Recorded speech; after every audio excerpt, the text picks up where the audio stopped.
Assalamualaikum warahmatullahi taala wabarakatuh. Waalaikumsalam. Bismillahirrahmanirrahim. Alhamdulillah nahmaduhu wa nasta'inuhu wa nastaghfiruh wa na'udzu billahi min shururi anfusina wa sayyiati a'malina. May yahdihillahu fala mudilla lahu wa may yudlil fala hadiya lahu. Wa asyhadu an la ilaha illallah wahdahu la syarika lahu wa asyhadu anna Muhammadan 'abduhu wa rasuluh. Allahumma shalli wa sallim wa barik ala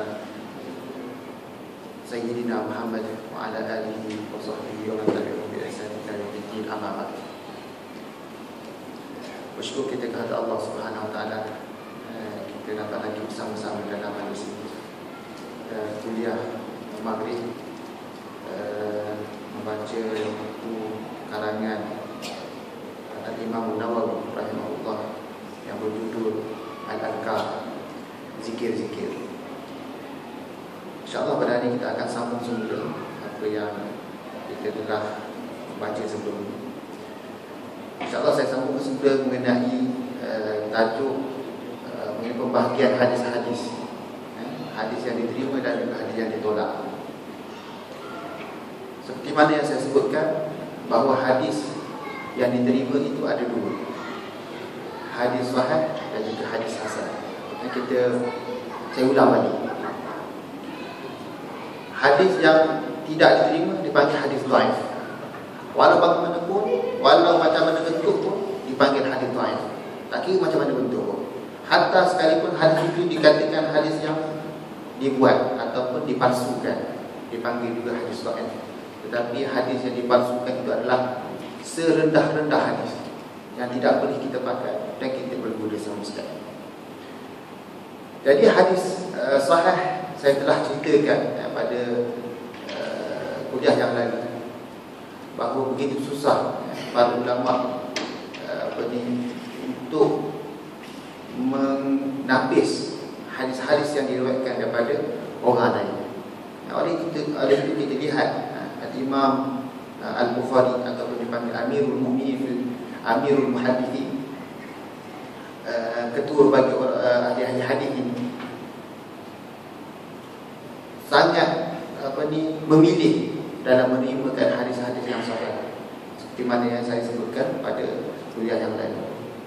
Jadi hadis sahih yang didefinisikan iaitu hadis al-hadisul musnad. Kata al-Imam Ibn Salah rahimahullah, dia kata hadis sahih adalah al-hadisul musnad alladhi yattasilu sanaduhu binaqli adlin dhabitin 'anil adli dhabiti ila muntah min ghairi syududin wala illah. Hadis sahih itu adalah hadis yang bersambung sanad. Jika hadis yang tidak bersambung sanad itu dipanggil hadis itu adalah kurang, ataupun dikatakan hadis yang tidak menepati syarat-syarat sahih. Keputusan yang dimaksudkan adalah seorang perawi. Saya telah dicontohkan pada kuliah yang lalu. Contohnya Imam Ahmad rahimahullah, yang pengasas kepada mazhab Hambali.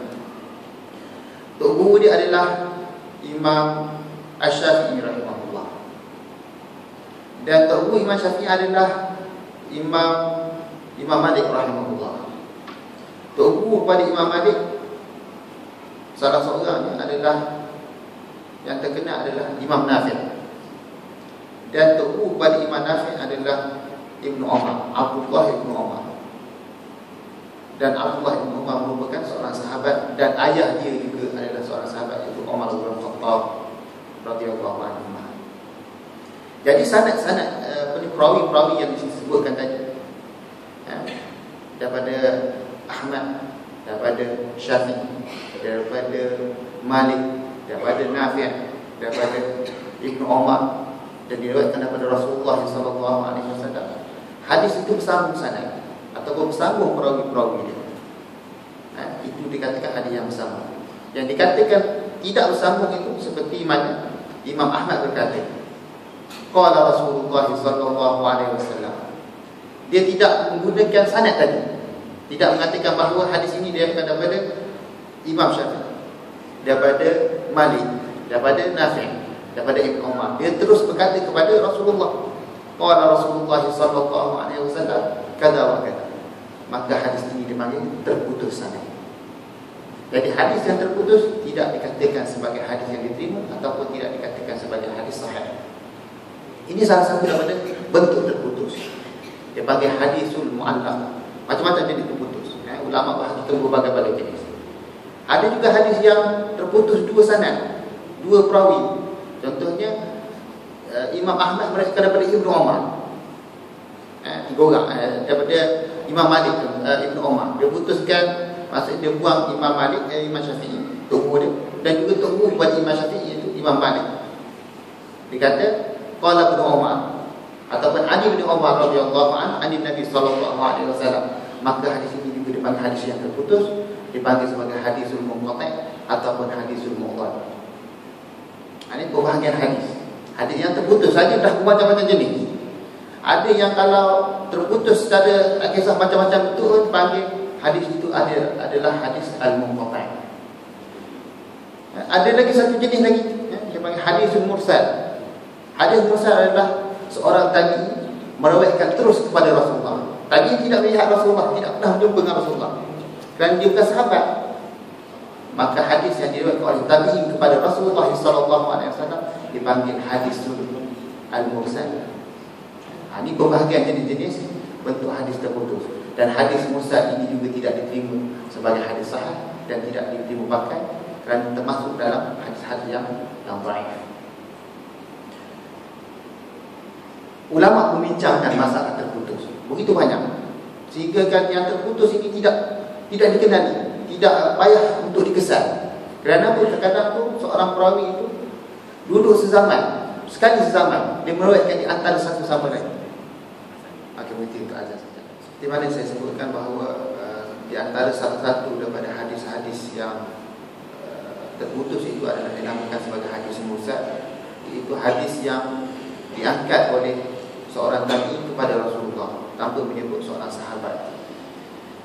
Hadis ini di antara ulama ada menerimanya dan ada yang menolak. Tetapi Imam Syafi'i rahimahullah mengatakan bahawa hadis mursal juga adalah hadis yang boleh diterima pakai. Dan itulah yang dipegang kebanyakan ahli-ahli hadis. Walaupun begitu, secara teori ni hadis mursal adalah hadis terputus, maka dia adalah hadis yang baik. Hujah yang dibawa oleh Imam Syafi'i rahimahullah mengatakan bahawa hadis mursal itu seorang tabi'i, dia meriwayatkan satu perkara daripada Rasulullah tanpa menyebut seorang sahabat. Ini kerana dia kata seorang tabi'i itu tidak mungkin dia boleh meriwayatkan satu perkara melainkan daripada Rasulullah SAW, melainkan perkara itu memang daripada Rasulullah. Secara logik ini memang perkataan itu ataupun kata-kata yang dikeluarkan itu ataupun unsur-unsur yang disebutkan teks tersebut adalah daripada wahyu daripada Allah Subhanahu Wa Taala dan tidak boleh diriwayatkan oleh seseorang. Maka pada ketika itu hadis itu diiktibar sebagai hadis yang disampaikan daripada Rasulullah SAW. Dan tabi'in yang meninggalkan sahabat yang diriwayatkan daripada sahabat itu, ditinggalkan sahabat itu kerana mereka ini sebenarnya hampir ataupun dipanggil sebagai tabi'in al-kibar. Seorang tabi'in yang besar itu sangat-sangat hampir dengan para sahabat, sehingga semua para sahabat dijumpai oleh beliau. Maka dengan itu kemungkinan besar mereka ini meriwayat daripada seorang sahabat. Maka hadis-hadis yang diriwayatkan oleh tabi'in kibar ini ataupun tabi'in besar ini ialah mesti kemungkinan ada hadis ada perawi daripada seorang sahabat. Mustahil dia boleh meriwayat terus daripada Rasulullah. Jadi pada waktu itu Imam Syafi'i mengatakan bahawa hadis tersebut boleh diterima pakai. Walaupun seperti saya sebutkan tadi, walaupun teorinya hadis mursal adalah hadis yang terputus sanad dan tidak boleh diterima pakai. Itu hadis mursal. Perbincangan begitu panjang. Bukan sekadar apa yang saya sebutkan, dia ada banyak macam-macam lagi hujah dan pendapat. Itu berkenaan bersambung sanad ataupun perawi hadis yang bersambung salasilah.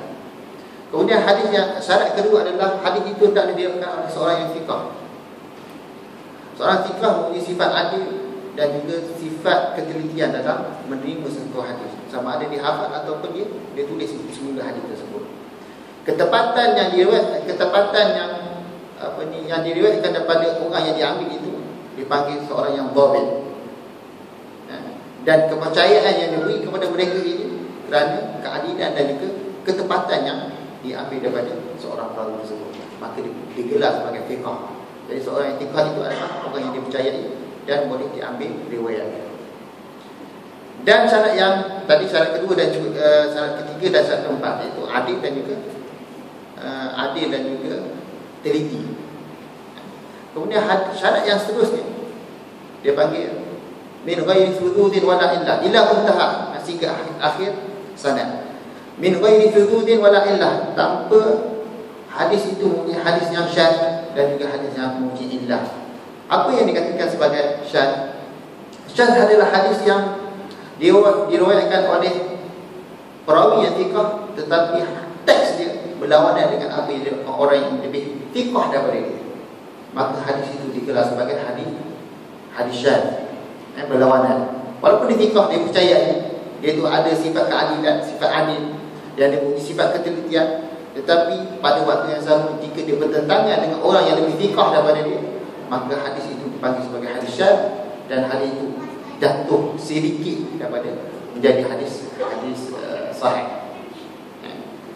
Kenapa dikatakan begini? Kerana manusia ini, kenapa ulama mengatakan bahawa pertentangan di antara orang yang thiqah dengan orang yang lebih thiqah daripada dia menyebabkan hadis dia tidak diterima? Kerana manusia, semua manusia kecuali Nabi, kecuali para Nabi dikatakan sebagai maksum. Nabi semua adalah maksum, dan orang selain daripada Nabi, mereka ingin melakukan kesalahan yang lebih kesalahan. Tak kira siapa pun, Imam Syafi'i ke, Imam Malik ke, Imam Abu Hanifah, Imam Bukhari, hatta sekalipun Imam Bukhari yang kuat hafalan dia mempunyai kesalahan dan juga kesilapan. Oleh itu terkadang tu orang yang thiqah, dia percaya orang ni, tetapi dia kemungkinan dia akan tersilap dalam menyampaikan hadis tersebut. Berapa ratus ribu dia hafal hadis, berapa ratus orang dia riwayatkan perawi-perawi, menyebabkan dia kadang tersilap dalam menyampaikan. Oleh itu ulama mengkaji dalam masalah ini. Cuba, oleh itu Imam Bukhari sendiri dites di Iraq ketika mana Imam Bukhari datang Iraq. Tengok, melihat bagaimana Imam Bukhari boleh menghafal, bagaimana Imam Bukhari begitu teliti dalam menerima satu hadis.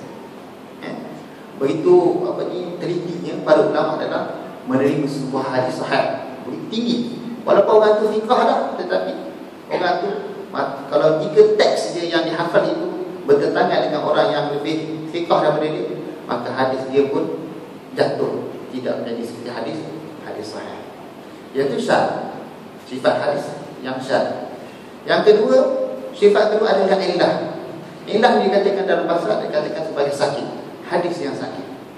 Hadis yang sakit adalah hadis yang begitu rumit, dan untuk mengetahui dia adalah hadis yang sakit. Sakit ini sakit dalam. Seperti mana ulama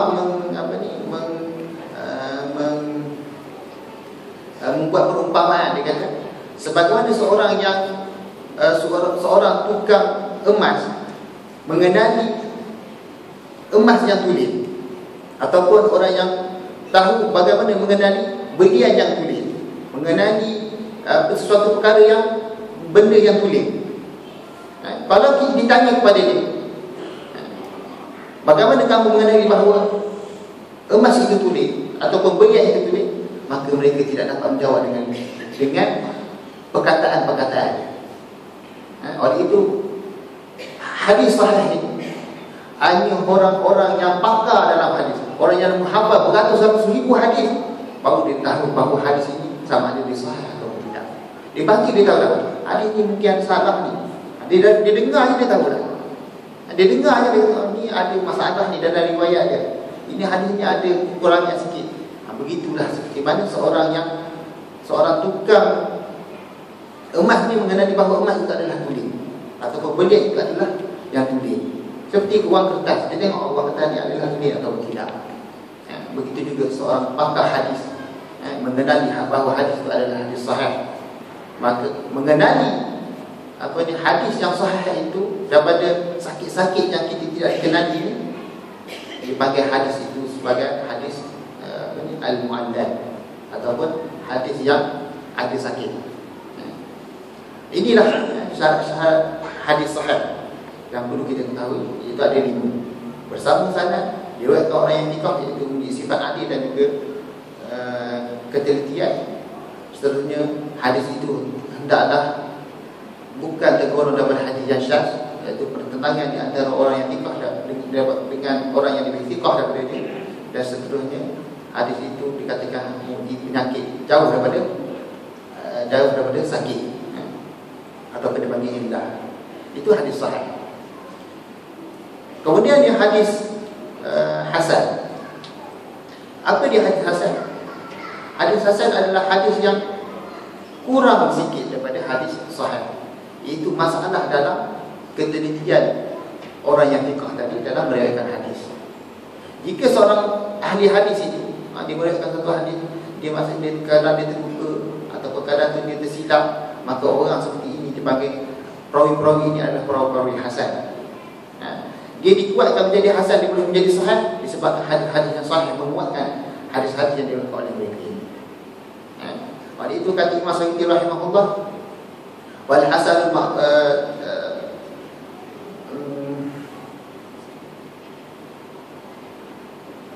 kata Al-Baiquni kata wal hasanul ma'rufu turuqan waradat ijaru la tasahih ishtahar. Kata Al-Baiquni rahimahullah, dia kata hadis hasan ini adalah hadis yang terkenal perawi-perawinya, tetapi dia kurang, tidak seperti hadis orang-orang yang meriwayatkan hadis-hadis yang sahih. Itu dikatakan hadis hasan. Dan hadis hasan terbagi kepada 2. Dia ada hasan li dzatihi dan hadis hasan li ghairihi.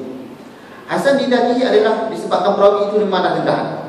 Dapat hadis hasan li ghairihi ini adalah hadis yang diriwayatkan oleh perawi-perawi dhaif, tetapi disebabkan ada hadis-hadis yang kuat daripada hadis hasan ini menguatkan jalan dia, menyebabkan hadis itu menjadi hadis hasan dan dipanggil sebagai hadis hasan li ghairihi disebabkan orang lain. Begitu juga dengan hadis sahih. Hadis sahih dia ada sahih li dzatihi dan juga ada sahih li ghairihi. Hadis sahih li dzatihi dia adalah disebabkan dia memang sahih. Tetapi hadis hasan sahih li ghairihi kerana orang lain adalah hadis itu asalnya adalah hadis hasan. Kemudian disebabkan ada hadis-hadis yang sahih menguatkan dia, maka dia mengangkat menjadi hadis sahih li ghairihi. Dan begitu berlaku pada hadis hasan dan hasan li dzatihi dan juga hasan li ghairihi. Ini hadis yang diterima. Dan hadis yang diterima ini dia ada 2 jenis juga. Sama ada nasakh ataupun mansukh. Nasakh ini adalah hadis yang menasahkan yang perkara yang lalu, memadamkan perkara yang lalu. Dan mansukh ini adalah hadis yang tidak, hadis yang lama yang termasuk. Banyak hadis-hadis mansukh. Contohnya hadis mengenai Nabi SAW menggalakkan seorang itu pergi kubur. Pada asalnya Nabi melarang pergi kubur. Kemudian Nabi kata apa? Sekarang fal'ana fazuruha. Sekarang hendaklah kamu menziarahi kubur. Dia memasukkan perkara-perkara lama. Seperti mana hadis al-wudu mimma masatin nar. Berwudulah kamu dengan apabila kamu makan makanan yang dibakar. Hadis ini adalah hadis yang termasuk. Walaupun hadis ini diriwayatkan oleh Nabi SAW hadis sahih, tetapi hadis ini termasuk. Kerana apa? Ada hadis lain yang menyebut bahawa hadis yang dibakar pun tidak semestinya kita perlu berwudu. Dan banyak lagi hadis-hadis masuk. Oleh itu kena faham, tak semestinya hadis yang diterima ini boleh dipakai. Maksudnya dipakai maksudnya beramal dengan dia. Seperti hadis yang wudu tadi, walaupun dia sahih, tetapi tak boleh kita beramal dengan hadis tersebut. Oleh itu dalam kalangan kita ni, walaupun kita sebut hadis ni sahih, tapi tidak semesti kita boleh beramal dengan dia. Dan kita perlu lihat bagaimana para ulama berijtihad tentang perkara-perkara tersebut. Ini hadis sahih. Ataupun ini dikatakan sebagai hadis yang diterima, hadis makbul.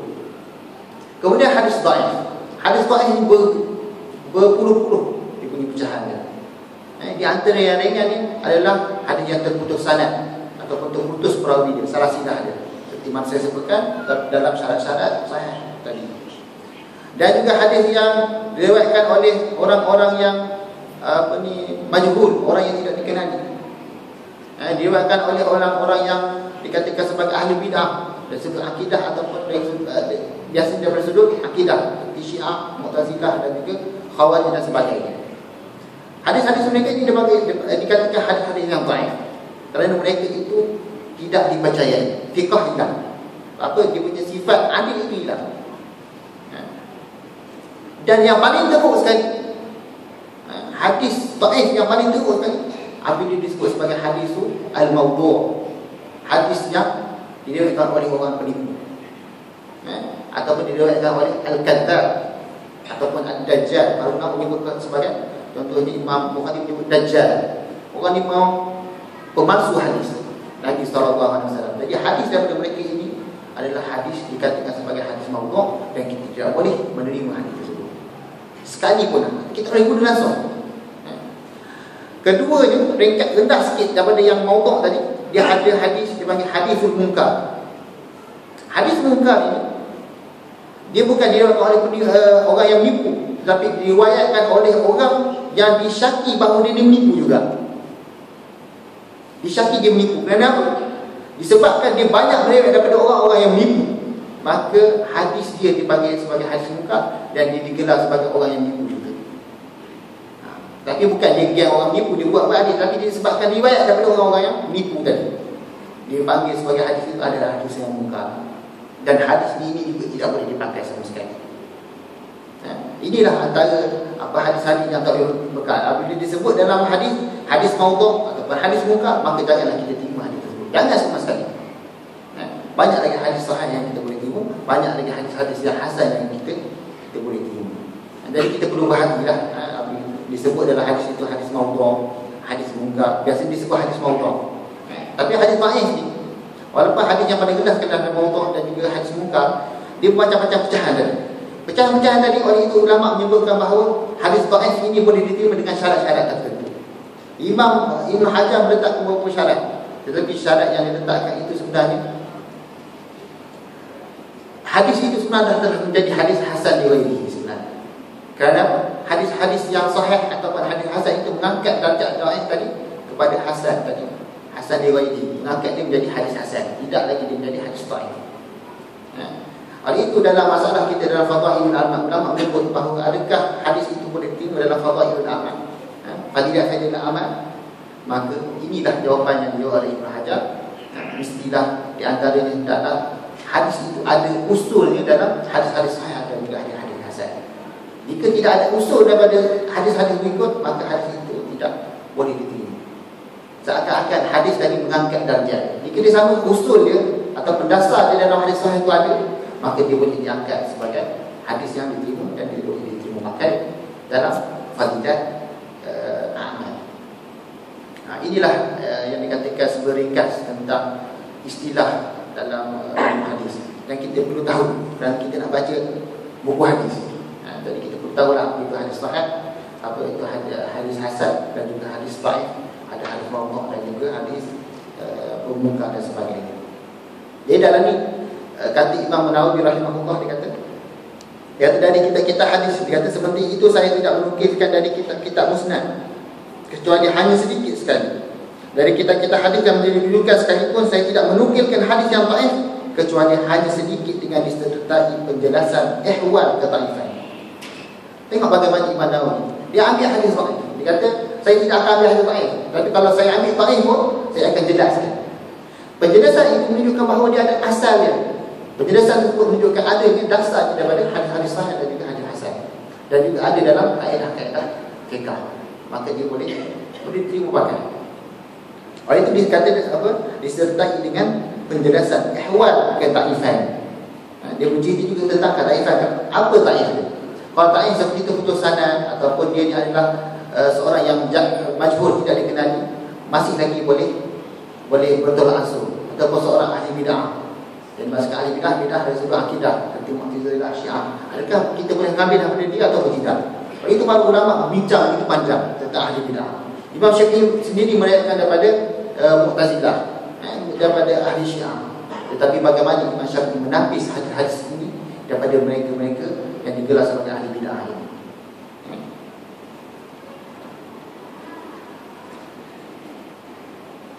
Katanya lagi, kata Imam Nawawi, sikit kita lihat. Dalam kitab ini secara keseluruhannya saya hanya menukilkan hadis sahih. Saya berharap kitab ini boleh menjadi kitab rujukan. Kemudian dalam kajian yang saya lakukan, saya hanya membawa hadis-hadis yang secara jelas sesuai dengan masalah yang sedang dikaji. Maka hadis yang dipertontonkan akan dipamerkan ini bersesuai dengan tajuk apa yang akan dibincangkan oleh Imam Nawawi rahimahullah mengenai zikir-zikir. Allah Subhanahu wa taala Maha Mulia. Saya memohon taufik, pertolongan, taubat, petunjuk, perlindungan dan kemudahan dalam mencapai kebaikan yang saya idamkan. Kesinambungan dalam beraneka ragam kemuliaan dan semoga mengumpulkan saya dengan orang-orang yang saya cintai di syurga yang penuh kesenangan. Inilah ulama. Apabila dia buat kebajikan, dia tulis buku yang dikatakan sebagai akad, membuat satu kebaikan kepada umat Islam, berkhidmat kepada umat Islam ini, maka dia minta kepada Allah Subhanahu wa taala, dia ikhlaskan diri kepada Allah Taala, dia minta kepada Allah Subhanahu wa taala, dia tergolong daripada orang-orang yang dia cintai. Itu Allah dan itu Rasulnya. Mahukan keridaan Allah Subhanahu wa taala. Begitu tawadhu para ulama.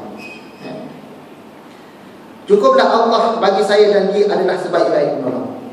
Dia cukuplah Allah sebagai penolong. Kerana Allah lah yang akan membantu dia untuk menulis buku ini. Kalau tanpa Allah Subhanahu wa taala, bagaimana dia boleh menyiapkan buku ini? Imam Nawawi, seorang yang mati meninggal dalam keadaan umur yang mungkin saya kat umur 40 tahun, tetapi menulis buku berjilid-jilid. Begitu Allah Subhanahu wa taala memberkati kehidupannya. Tanpa keterangan Allah, maka dia tidak mampu untuk menulis. Zaman sekarang siapa mampu untuk berjilid-jilid kitab? Nak tulis artikel pun berfikir 10 kali. Artikel yang 10 helai. Ini kan pula kitab yang berjilid-jilid. Imam Nawawi tulis Azkar satu jilid tepat. Kitab Rawdatul Talibin 2-3 jilid. Kitab apa lagi? Syarah kepada Imam Muslim, syarah kepada hadis sahih Imam Muslim berjilid-jilid. Siapakah mampu untuk menulis seperti ini? Imam Nawawi yang Allah telah berkati kehidupannya. Itulah bantuan Allah Subhanahu wa taala, tidak lain dan tidak bukan melainkan pertolongan Allah Subhanahu wa taala. Kita yang zaman moden ini pun tidak mampu membuat seperti mana Imam Nawawi buat. Ulama dulu tulis berjilid-jilid, Imam Tawari menulis berjilid-jilid. Tapi zaman sekarang walaupun kita punya ada yang canggih, tapi kita tidak mampu menulis seperti mereka. Kekangan masa tak cukup lah. Begitulah kita apabila kita ingin melakukan sesuatu perkara, maka kita mintalah kepada Allah Subhanahu wa taala, kerana Dialah membantu kita. Walau sekecil-kecil perkara, jangan perkara besar saja, sekecil-kecil perkara pun kita minta Allah Subhanahu wa taala. Oleh itu Allah Subhanahu wa taala mengajar kita solat istikharah, yang mengajar kita bagaimana kita meminta daripada Allah Subhanahu wa taala. Istikharah itu kita minta Allah Subhanahu wa taala tunjukkan pilihan untuk kita. Nabi ajar kepada sahabat, karena Nabi SAW yu'allimuna istikharah kama yu'allimuna as-surata minal Quran. Sungguh Nabi SAW mengajar kepada kami solat istikharah seperti mana mengajar satu surah daripada Al-Quran. Solat 2 rakaat istikharah, kita minta kepada Allah Subhanahu wa taala, ya Allah ya Tuhanku, sama ada aku nak beli rumah atau tidak. Pilihan. Ya Allah ya Tuhanku, aku nak membeli sebuah kereta, adakah aku nak beli kereta ini atau tidak? Ya Allah ya Tuhanku, aku nak kahwin, tunjukkan adakah isteri aku ini adalah isteri yang soleh. Kita minta Allah Subhanahu wa taala solat istikharah yang Allah Nabi ajar kepada para sahabat semua sekali. Daripada sekecil-kecil perkara sehinggalah sebesar-besar perkara, kita meminta Allah Subhanahu wa taala tunjukkan kepada kita istikharah. Pada itu doa kepada Allah Taala, ya Allah ya Tuhan, jika baiklah apa yang Kau nak berikan kepada aku, kurniakan kepada aku, kurniakan dan berkatilah. Jika jahat, jika perkara ini buruk kepada aku, maka jauhkan daripada aku, berikan yang lebih baik kepada dia. Itulah doa istikharah yang perlu kita amalkan dalam setiap hari yang kita, apa yang kita nak lakukan setiap hari. Kita nak pergi berjalan, kita nak pergi musafir, kita nak pergi buat apa saja, istikharah. Dan Allah lah yang telah menentukan kepada kita, dan Allah akan menunjukkan jalan-jalannya. Begitu penting soal istikharah. Oleh itu Imam Nawawi rahimahullah meminta pertolongan daripada Allah Subhanahu Wa Taala, tidak meminta pertolongan orang lain. Tiada daya upaya dan kekuatan selain milik Allah yang Maha Mulia lagi Maha Bijaksana. Tiada kekuatan selain milik Allah. Aku berserah diri kepadanya, berlindung kepadanya, memohon pertolongan kepadanya, menyerahkan segala urusanku kepadanya, memelihara agama diriku, kedua orang tuaku, orang yang aku cintai, semua orang yang telah berbuat baik kepadaku, serta seluruh kaum muslimin kepada Allah Subhanahu Wa Taala, dan seluruh kenikmatan yang telah Dia berikan kepadaku dan kepada mereka dari kenikmatan dunia dan akhirat kepada Allah. Sesungguhnya Dia adalah zat yang jika diberi titipan akan menjaganya dengan baik. Dialah sebaik-baik penjaga. Begitulah doa seorang ulama. Apabila dia menulis sesebuah buku, dia berdoa kepada diri dia, dan dia berdoa kepada orang yang berbuat baik kepada dia, orang yang telah mendidik dia, orang yang telah mengajar dia, dan berdoa kepada segala apa yang membantu dia dalam kehidupan dia sebagai seorang muslim yang sebenar. Jadi itulah sebagai mukadimah yang pertama dalam buku Al-Azkar Imam Nawawi ini. Nanti insya-Allah kita akan masuk dalam bab baru mengenai ikhlas dan berniat baik dalam setiap perbuatan. Jadi saya akhiri dengan aku qouli hadza wa astaghfirullah li wa lakum. Assalamualaikum warahmatullahi taala wabarakatuh.